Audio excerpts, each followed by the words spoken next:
Our typical day starts with getting the kids up and dressed, and that in itself can be time consuming. And the first thing we do is feed the horses. And I think we have 9 horses and 2 burros. 3 of the horses are little miniature horses that the kids ride and play with. And I have a llama at the barn, so we take care of them. And we come back to the house and I feed the birds. And then I homeschool the children for about 2 hours, and then we usually go back outside. We don't stay inside very much. The kids are really outdoor kids, so we usually do things outside, come back in, school a little bit more inside. Well, almost all the animals here are rescued animals. I used to do a lot of rescue work mostly with wild animals, and all the macaws that you see were rescued birds.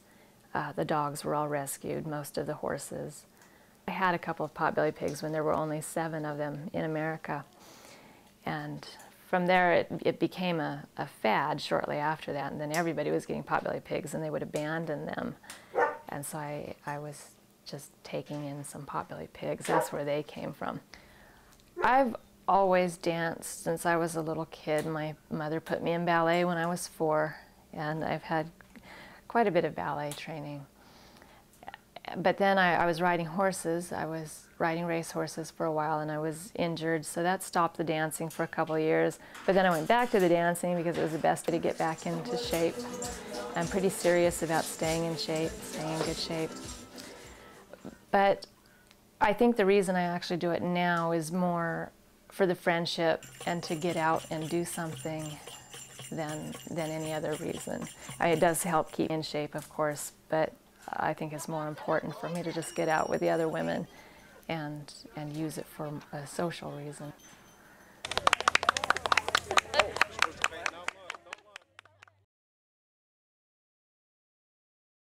I started dancing when I was maybe 5 or 6 years old. My mom would take me to a local recreation center.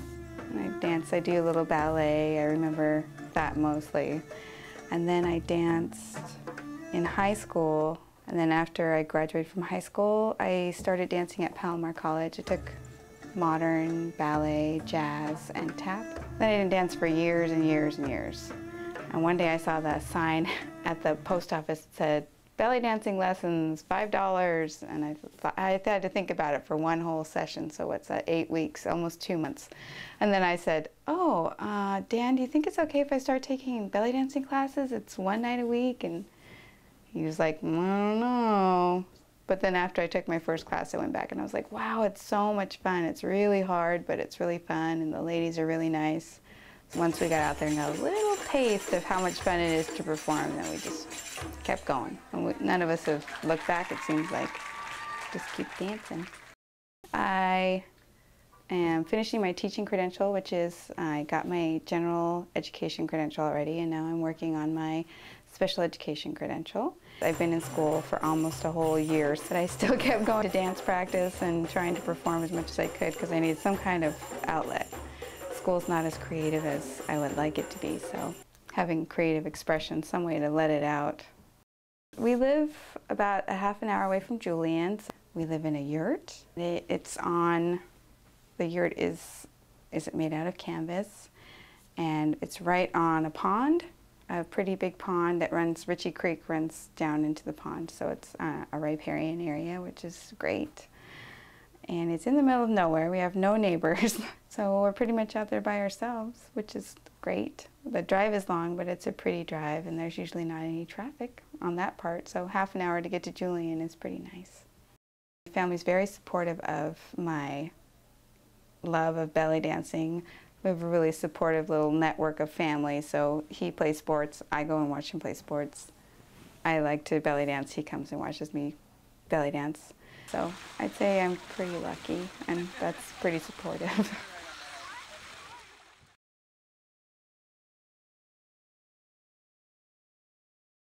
At present, I'm a house painter. My brother's a contractor, and we collect painting jobs, and I do them.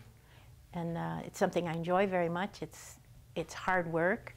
It requires use of ladders and going way up high, which doesn't bother me, working off rooftops and whatnot. I'll do it all.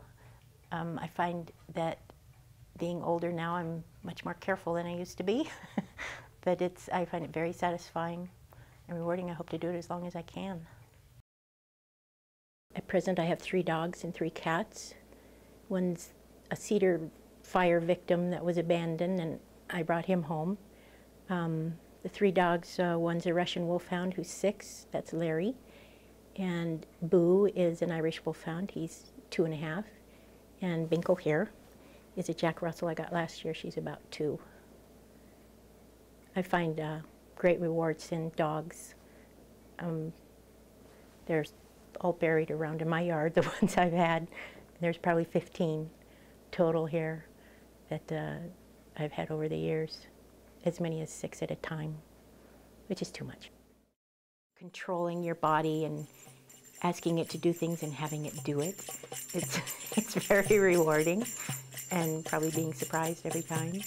But it's fairly intense once you start, and as it becomes more and more part of your movements, the muscle memory's there, you find it's just part of your whole life.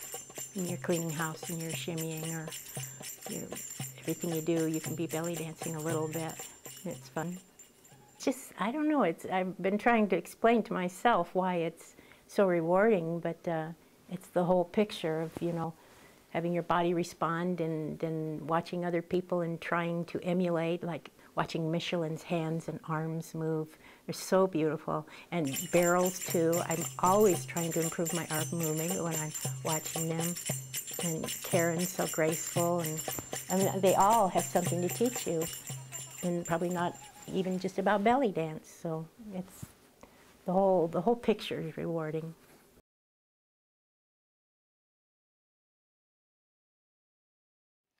Actually, my mother started taking belly dance classes, and decided it wasn't really for her, but I joined with her and kind of stuck with it. So we started beginning classes in Beryl's living room, and probably about 7 or 8 women, and it was awkward at first. All the movements didn't really seem natural to me. It took, quite a bit of time to get comfortable with that.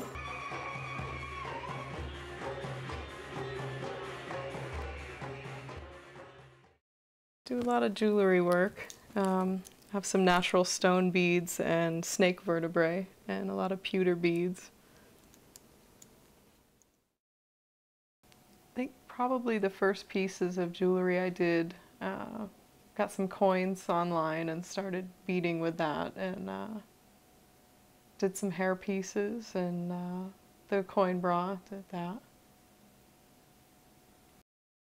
This is probably the most recent. We all went out to San Bernardino and went to a wig shop and actually got 2 different packages of hair. I did purple and then did the brown, and added that together in beads.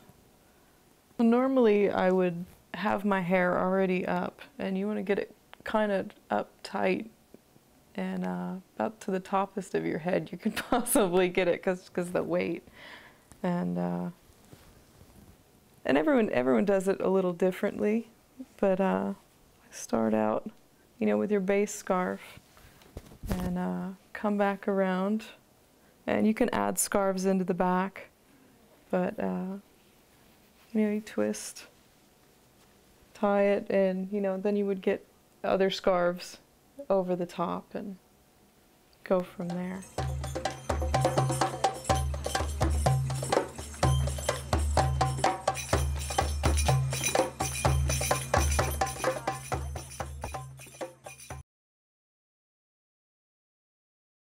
I have always